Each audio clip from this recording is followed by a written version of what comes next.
Hello students, आज बात करेंगे थर्मल इंजीनियरिंग गैस डायनामिक्स का topic classification of boilers. Question ऐसे आता है, classify boilers according to the various factors.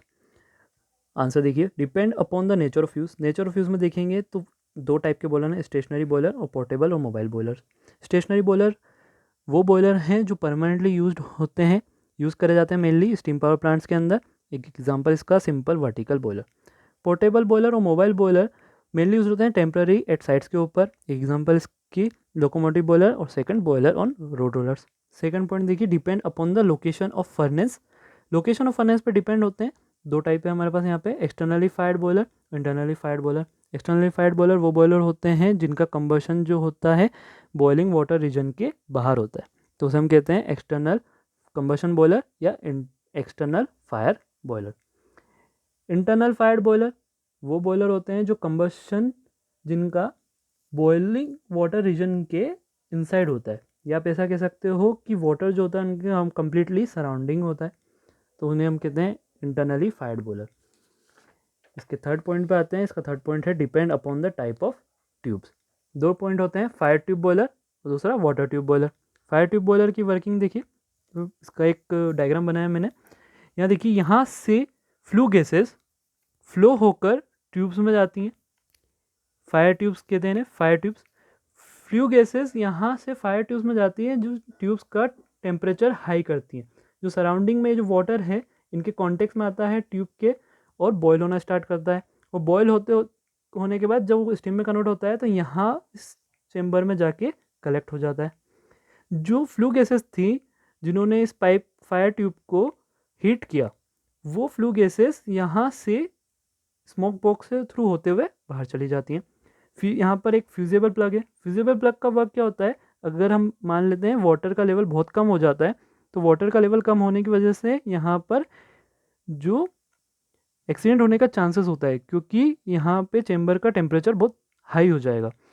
उस वजह से क्योंकि यहाँ पे जो पहले वाटर यहाँ पे हीट ले लेता था ट्यूब से, पर अब यहाँ पे वाटर का लेवल क्योंकि कम है तो ट्यूब से हीटिंग जो है वो कोई ले नहीं पा रहा, तो यहाँ पे बहुत ज़्यादा चांसेस हो जाते हैं एक्सीडेंट होने के। तो फिजिबल प्लग क्या करता है, यहाँ पर एक मेटल लगा हुआ होता है फिजिबल प्लग पे, जो एक रेंज के बाद यहाँ पे अगर ज़्यादा हीट हो जाती है तो यहाँ से वो मेल्ट हो जाता है और यहाँ से वाटर स्प्रे हो जाता है, जिससे ये ग्रिड जो होती है बंद हो जाती है वर्क करना।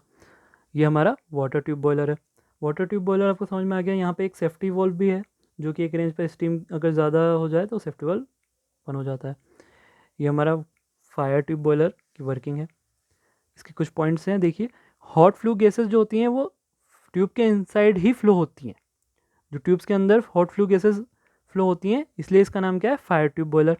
इसकी जो स्टीम जनरेशन की जो रेट है वो बहुत स्लो है, इसी वजह से हम लोग इसमें जो कहते हैं कि स्टीम पावर प्लांट के लिए ज़्यादा सूटेबल नहीं है।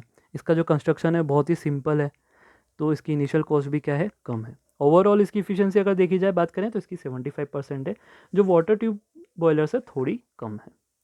हम बात करें वाटर ट्यूब बॉयलर की, तो वाटर ट्यूब बॉयलर का मैंने फ्री बॉडी डायग्राम एक बनाया है समझाने के लिए आपको। तो अगर यहाँ जैसे समझिए, यहाँ से अगर फ्लू गैसेस इन ट्यूब के सराउंडिंग से पास होकर जाती हैं, ठीक है। इनमें ट्यूब्स के अंदर क्या होता है, वाटर फ्लो होता है।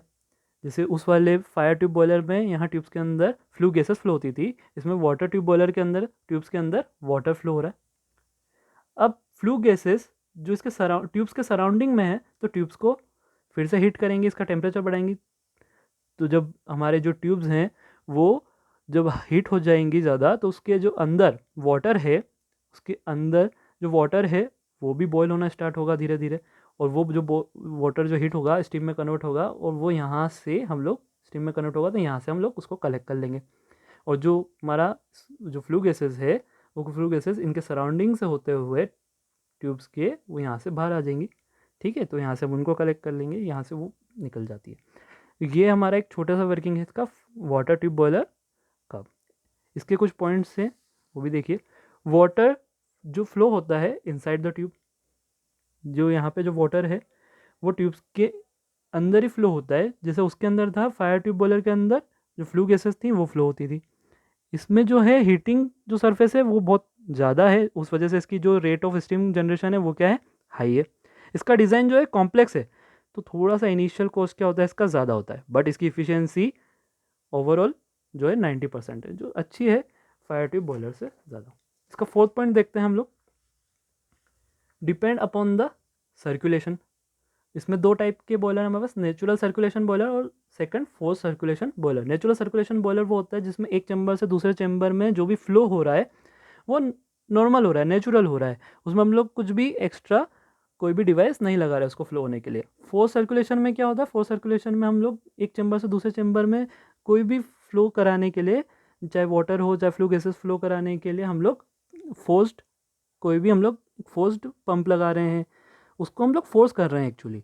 जैसे कि अब मान सकते हो प्रेशर बढ़ा रहे हैं हम उस चीज़ का, जिससे कि वो फोर्सफुली आगे जाए, तो इसलिए हम उसका सर्कुलेशन, उस चीज़ को क्या बोलते हैं, फोर्स सर्कुलेशन, जो एक चैम्बर से दूसरे चैम्बर में लगा रहे हैं। जैसे कि हम लोग इसमें लगाते हैं, पंप लगा देते हैं, ठीक है, जो एक्सटर्नल फोर्स जो प्रोवाइड करता है उसका प्रेशर बढ़ा देता है उस चीज़ का फ्लो होने का, तो उस चीज़ के लिए हम उसको क्या कहते हैं, फोर्स सर्कुलेशन बॉयलर, जहाँ इसका यूज़ होता है।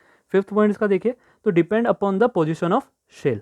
पोजिशन ऑफ शेल पे देखेंगे दो टाइप के बॉयलर हैं, वर्टिकल बॉयलर और हॉरिजॉन्टल बॉयलर। वर्टिकल बॉयलर क्या कहलाते हैं हमारे, वर्टिकल बॉयलर वो जो जिनका जो एक्सिस है वो वर्टिकल हो, बॉयलर का सारी चीज़ों का एक्सिस जो है वर्टिकल हो, तो वर्टिकल बॉयलर कहलाते हैं। और हॉरिजॉन्टल बॉयलर जिनका जो एक्सिस है वो हॉरिजॉन्टल हो, वो हॉरिजॉन्टल बॉयलर कहलाते हैं। सिक्स पॉइंट इसका देखिए, depend upon the number of tubes. Number of tubes के ऊपर, जो सिंगल ट्यूब बॉयलर है और second multi tube boiler. Single tube boiler के अंदर सिंगल वन ही ट्यूब होती है, जिसका एग्जांपल सिंपल वर्टिकल बॉयलर। और मल्टी ट्यूब बॉयलर के अंदर टू और मोर ट्यूब्स होती हैं, मतलब एक से ज़्यादा है, और इसका एग्जांपल देखिए लोकोमोटिव बॉयलर और वेपर बॉयलर। कौन सी ट्यूब्स, एक बार मैं आपको ट्यूब्स बता देता हूँ। जैसे यहाँ पर ये जो ट्यूब्स हैं, अगर ये सिंगल है, एक ही अगर ट्यूब है और उसी से काम चल रहा है, तो वो हमारे लिए सिंगल ट्यूब बॉयलर है। और यहाँ पे जैसे बहुत सारी ट्यूब हैं, एक 1 2 3 4, यानी 4 ट्यूब्स हैं, तो ये मल्टी ट्यूब बॉयलर है। ठीक है, तो ये इसके क्लासिफिकेशन थे। आज के लिए इतना ही। Thank you so much.